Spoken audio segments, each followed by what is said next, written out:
और कबीर साहब ने क्या कहा कि जब आएगा 5505 तब मेरा वचन ये होगा साचा। ये बातें कब सिद्ध होंगी? जब 5505 आ जाएगा और पूरे विश्व में एक सत्य का झंडा, जो सतनाम का झंडा है, ये इसका परचम लहराएगा। यही बातें हर ग्रंथ में, हर धर्म में बोली गई। मुसलमान धर्म में भी बोली गई, ईसाई धर्म में भी बोली गई, सिख धर्म में भी इसका जिक्र किया गया, यहूदियों में भी इसका जिक्र है, बौद्धिस्ट महात्मा बुद्ध के शिष्य उसमें भी ये बात बताई गई कि शुरू में तो खूब अज्ञान अपने पैर पसारेगा, धर्म के नाम पे लड़ाई झगड़े मार काट होगी, लेकिन एक समय ऐसा आ जाएगा जब पूरे विश्व में एक झंडा कायम होगा।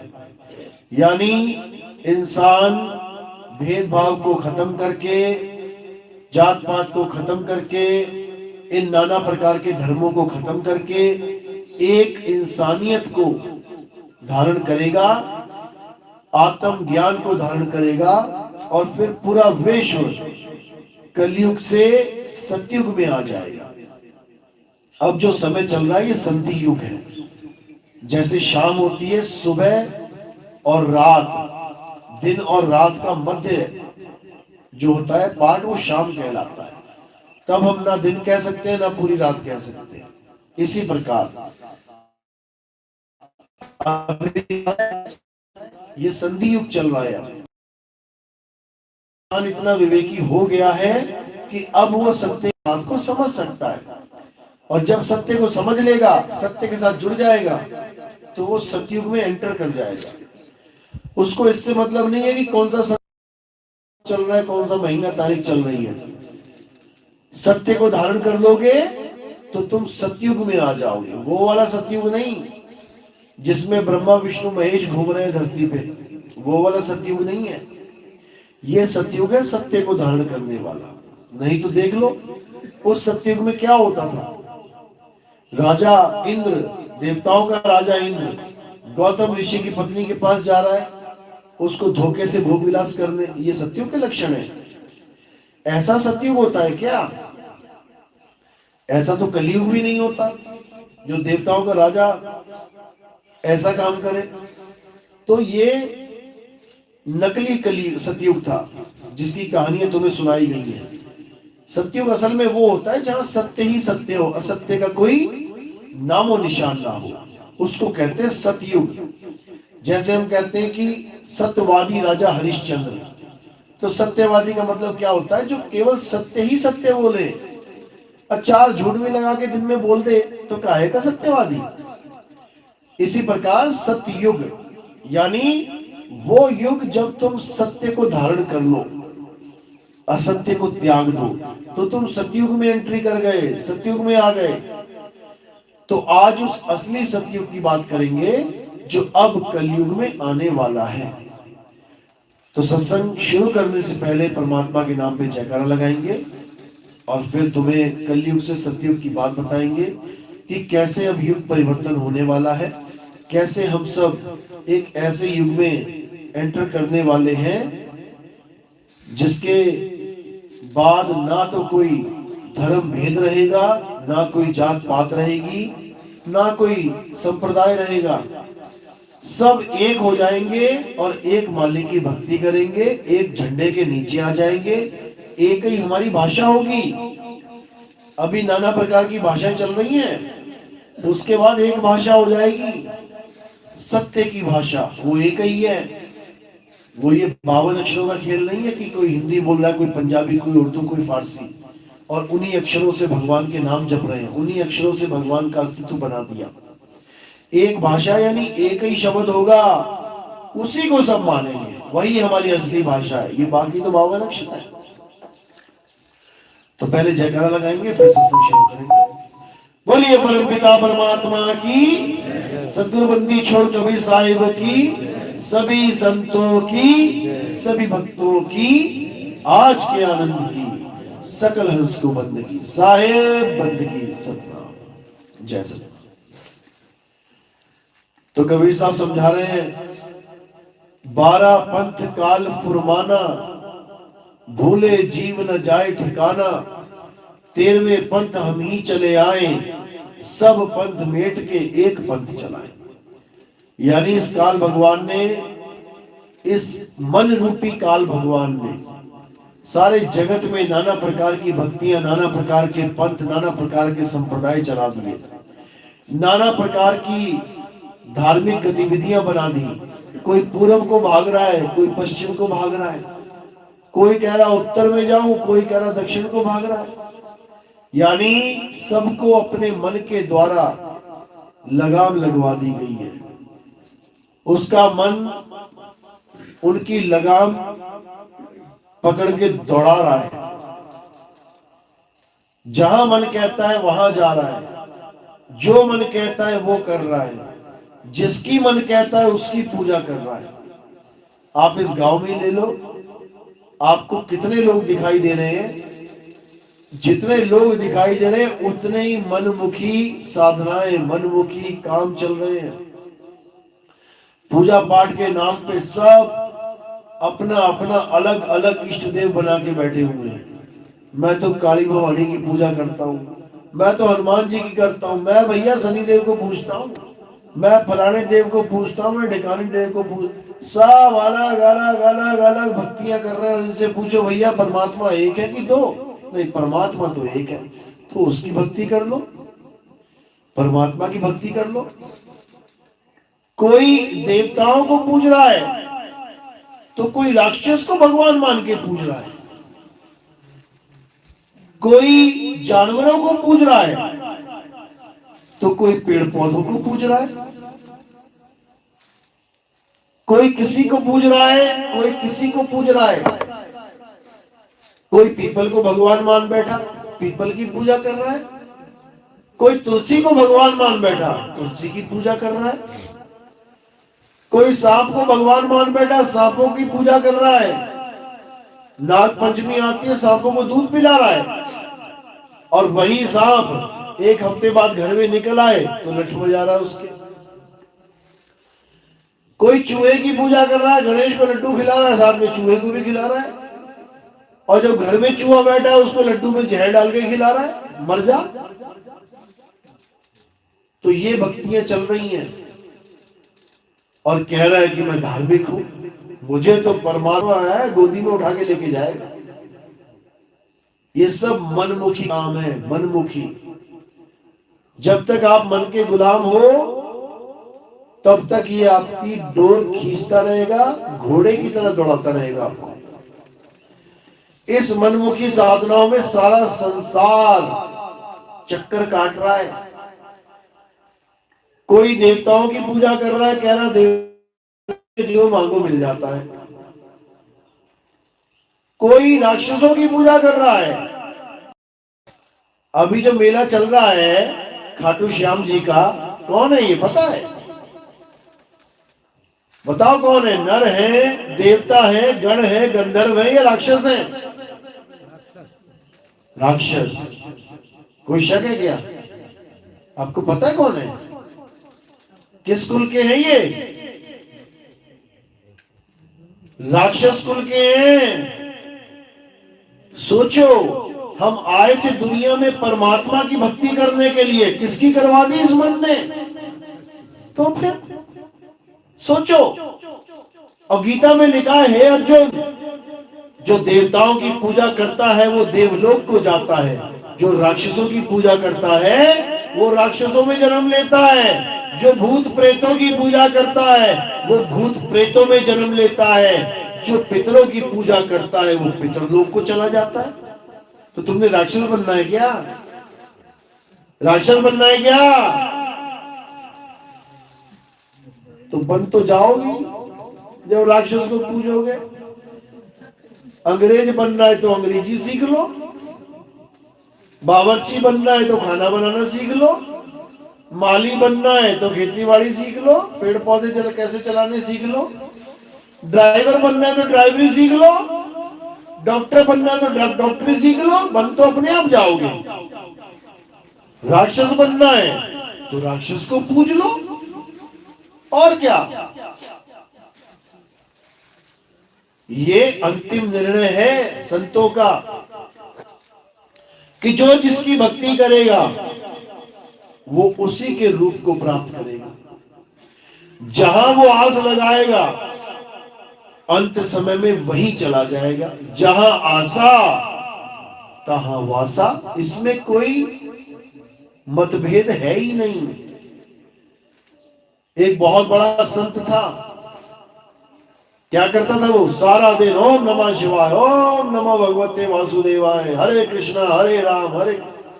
वेद पुराण, इतना सुंदर हिरण है, खिलाऊं पिलाऊं उसके साथ खेलूं, इतना प्रेम बढ़ गया, इतना प्रेम बढ़ गया कि एक मिनट भी हिरण के बगैर नहीं रह पा रहा है। भक्ति तो कर रहा है, साथ चल रही है, हवन यज्ञ सब चल रहा है, लेकिन हिरण उसके दिल में बस गया आगे। एक दिन क्या हुआ, हिरण को बांध दिया उसने, घास डाल दी, भक्ति में बैठा, ध्यान लगाया, इतने में मृत्यु आ गई सामने। कहते चलो बाबा जी टाइम हो गया तुम्हारा, चलते हैं। अब जहां उसने हिरण बांधा है, अब ध्यान उसका वहां पहुंच रहा है। अरे इस हिरण को तो मैंने बांध दिया, कोई भेड़िया आ गया, कोई शेर आ गया, खा जाएगा, बड़ा पाप हो जाएगा मुझसे तो। अरे ये बेचारा घास भी नहीं खा पाएगा, बंधा हुआ है, कितने खाएगा, आसपास की खा लेगा, उसके बाद भूखा मर जाएगा। अच्छी बात सोच रहा है कि बुरी सोच रहा है? हिरण के लिए अच्छी सोच रहा है, लेकिन उसका फल क्या मिला? अगले जन्म में हिरण का बच्चा बन के आ गया। अब भटक रहा है गांव गांव में, जंगल जंगल भटक रहा है हिरण का बच्चा बन के। अब शेर पीछे पड़े, जान बचा के भाग रहा है। सारी उम्र की भक्ति, सारी उम्र का नाम जाप, सारी उम्र के हवन यज्ञ सब धरे के धरे रह गए, और हिरण का बच्चा बन के घूमना पड़ रहा है। क्यों? जहां आशा तहां वासा। अंत समय में जहां तुम्हारी आस लगेगी वही तुम्हारा वास हो।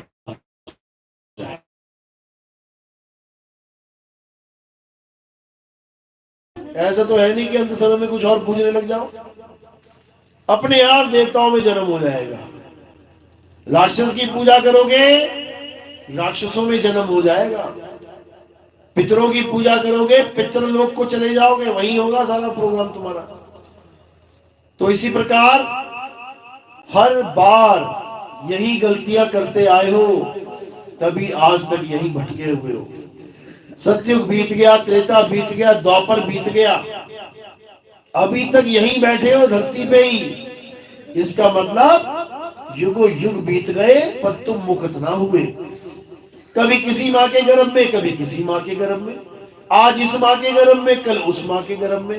अनंतों माएं बदल दी, अनंतों पिता बदल दिए, आज भी माँ और पिता को पकड़ के बैठे हुए हो, क्योंकि जिससे आए हो उसी को मानोगे अपना माँ और पिता। पुराने वाले छोड़ते जा रहे हो, भूलते जा रहे हो, नए वाले पकड़ते जा रहे हो। मात पिता मिल जाएंगे 1,84 माही, गुरु भक्ति और भजन बंदगी फिर मिलेगी नहीं। माता पिता तो लाखों मिल जाएंगे, करोड़ों मिल जाएंगे, बैल बकरी हाथी घोड़ा बन गए तब भी मिल जाएंगे। बकरी की माँ नहीं है क्या? दूध पी रही है, देखो अपनी माँ का। कुत्ता बन गए तो क्या माँ नहीं है क्या? माँ भी है, बाप भी है, सब कुछ मिलेगा। लेकिन गुरु भक्ति और भजन बंदगी फिर मिलेगी नहीं। ना तो तुम गुरु धारण कर पाओगे जानवर बन के, और ना ही भक्ति कर पाओगे। ये दोनों चीजें तुम्हारी किस्मत से कट जाएंगी। माँ बाप तो मिल जाएंगे, लेकिन मुक्ति का अवसर नहीं मिलेगा। मुक्ति का अवसर कहाँ मिला हुआ है? ये मिला हुआ है, ये इंसान जन्म। ये इंसान जन्म में सब मुक्त हो सकते हैं, सब। कोई भी पढ़ाई है, सब नहीं पढ़ सकते। कहो सब डॉक्टर बन जाएंगे क्या गांव के? पढ़ा के देख लो सबको। अरे कोई 5वीं में अटक जाता है, कोई 10वीं में छोड़ देता है, कोई 12वीं में पढ़ाई छोड़ देता है, कोई कॉलेज तक पढ़ के फिर छोड़ देता है। कौन बनेगा डॉक्टर? कोई बिरला। पूरे पूरे गांव में एक बनता है मुश्किल से, वो भी नहीं होता कई बार। तो पूरे गांव में पूछो भैया किसी का लड़का डॉक्टर बना क्या? ना, या तो कोई नहीं है ऐसा। सोचो। लेकिन ये जो पढ़ाई है अध्यात्म की, ये एक ऐसी पढ़ाई है जिसमें हम सब मुक्त हो सकते हैं। एक भी ऐसा नहीं है जो मुक्त ना हो। क्यों? क्योंकि इस पढ़ाई में केवल सरेंडर है कि मैं तेरा दास करता हूं अरदास कि बना ले अपना खास। इतनी सी बात है। अरदास करनी है कि मालिक मैं तेरा गुलाम हूं, मैं बांदी का जाम, गुलाम गुलाम गुलाम हूं, पड़ा रहूं दरबार आठों जाम। मैं तो तेरे दरवाजे पे पड़ा हुआ हूं, अब तू जान तेरा काम जाने, मैं तो तेरा गुलाम हूं। हो गया काम, बन गया काम। कुछ नहीं करना है, कोई नाम नहीं जपना, कोई तपस्या नहीं करनी कि मैं एक टांग पे खड़ा होऊंगा तो भगवान प्रकट होंगे। ऐसा कुछ नहीं है कि मैं गर्दनें चढ़ाऊंगा काट काट के तो भगवान मिलेगा। ऐसा कुछ नहीं है। भिखारी बन जाना है उसके दर का, बस दरवाजा खटखटाते रहो। इतना तो कर सकते हो ना। केवल दरवाजा खटखटाते रहो, खटखटाते रहो, वो खुलेगा, भीख मिलेगी, तो बस लेने के लिए धीरज धरे रहो। इतना तो कर सकते हो ना। द्वार धनी के पड़े रहो और धक्का धनी का खाओ। कबहू धनी निवाजी है, जो दर छाड़ ना जाओ। इतना तो कर सकते हो कि मालिक मैं तेरा गुलाम हूं, मैं भिखारी हूं तेरे दर का, मैं तो खड़ा रहूंगा जब तक तू दरवाजा खोल के मुझे भिक्षा नहीं देता। इतना तो कर सकते हैं ना। अमीर से अमीर, गरीब से गरीब, इसमें कुछ करना ही नहीं है। कोई खर्चा नहीं लगना इसमें कि मैं देसी घी लेके आऊंगा 600 रुपए किलो, 1200 रुपए किलो, उसमें दिया जलाऊंगा, फिर खत्म हो जाएगा, फिर लेने जाऊंगा। ये ड्रामा नहीं है यहाँ पे कि मैं कोई महंगी मूर्ति लेने जाऊंगा, चांदी का, पीतल का लड्डू गोपाल लाऊंगा, फिर उसे मैं खिलाऊंगा पिलाऊंगा, दिन भर उसी के साथ बिताना पड़ेगा। ऐसा कुछ नहीं है यहाँ पे कि मैं किसी मंदिर में जाऊंगा 16 किलोमीटर चढ़ाई चढ़ूंगा तब परमात्मा मिलेगा। आधे तो कहते हैं ना, मैं नहीं चढ़ सकता भाई, रहने दे, मेरे बस की बात नहीं है। ऐसा नहीं है यहाँ पे कोई काम। कुछ करना ही नहीं है। क्या करना है? केवल सरेंडर करना है, यानी आत्म समर्पण कर देना है मालिक के नाम पे कि भैया चाहे तुम तारो चाहे तुम मारो।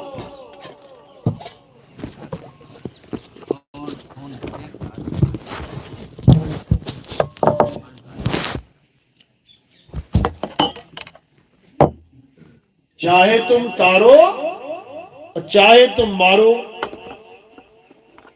हम तो है थारो, जो मर्जी करो। थारो ही बोलते ना राजस्थानी में,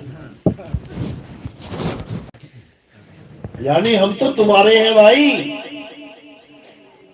तू मेरा पिता, मैं तेरा बालक। जैसे छोटे से बच्चे को पिता जब हवा में उछालता है, 6 फुट ऊपर उछाल देता है, तो बच्चा हंसता है कि रोता है? हंसता है। उछाल के देखना अपने बच्चे को, खूब ऊंचा, एकदम खिलखिला के हंसेगा जैसे क्या चीज मिल गई है, मजा आ गया। लेकिन ये खिलखिला के कौन हंसता है? जो सरेंडर कर देता है, जो दिमाग में इतनी सी भी बात नहीं लेके आता, जो इतना भी नहीं विचार करता कि पापा ने छोड़ दिया तो मैं गिर जाऊंगा।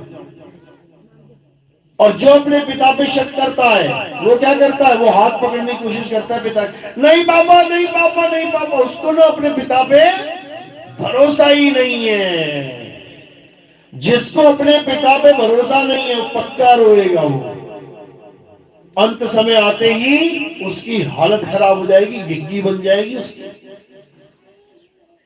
ऐसी हालत हो जाएगी कि लहरा बदाना, यानी हालत खराब हो जाएगी डर के मारे।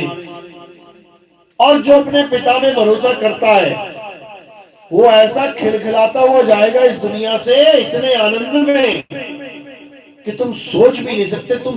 तुम सोचोगे यार इसको क्या मिल गया, ये हंसता हंसता चला गया दुनिया से।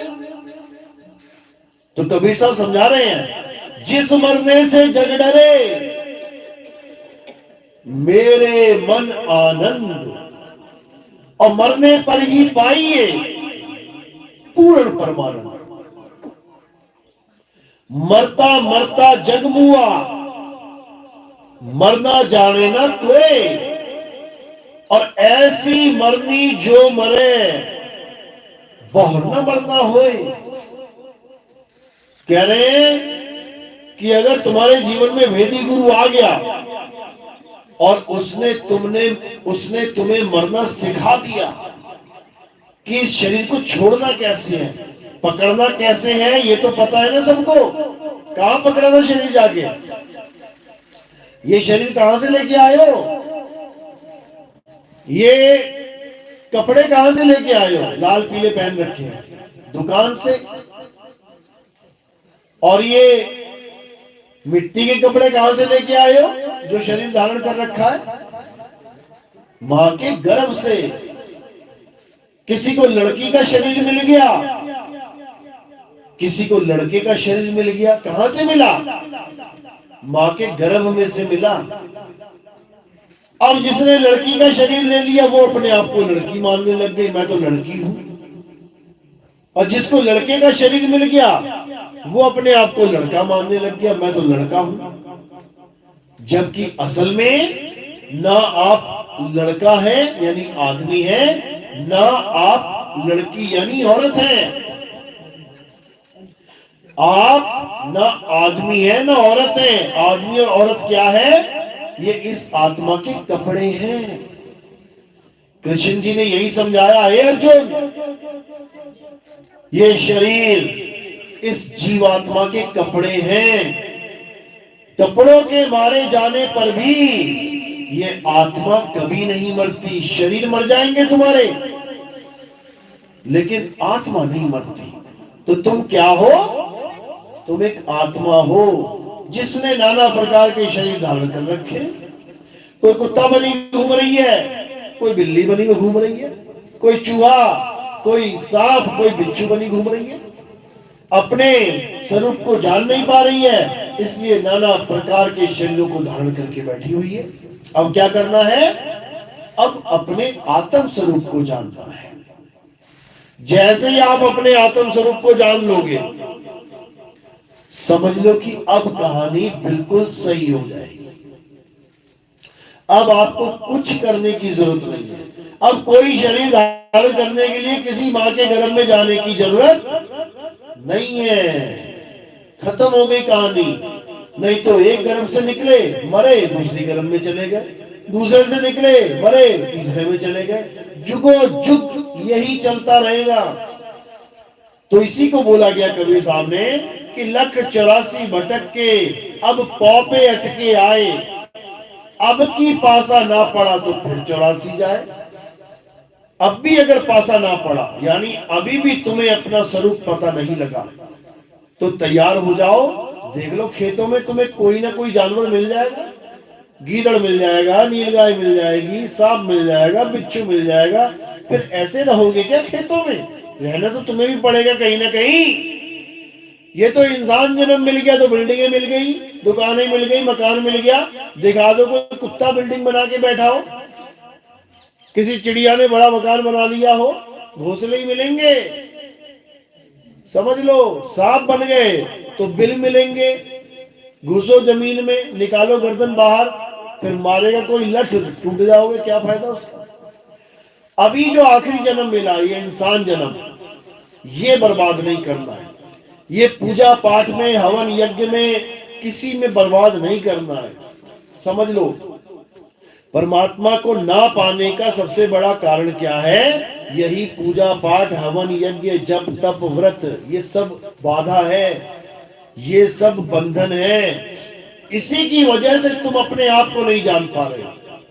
जब सारा ध्यान तुम्हारा पत्थर में लगा है तो अपने में ध्यान कब आएगा? और करना क्या है? अपने आप को जानना है। हे अर्जुन, अध्याय 3 17वां श्लोक पढ़ो। क्या कह रहे हैं?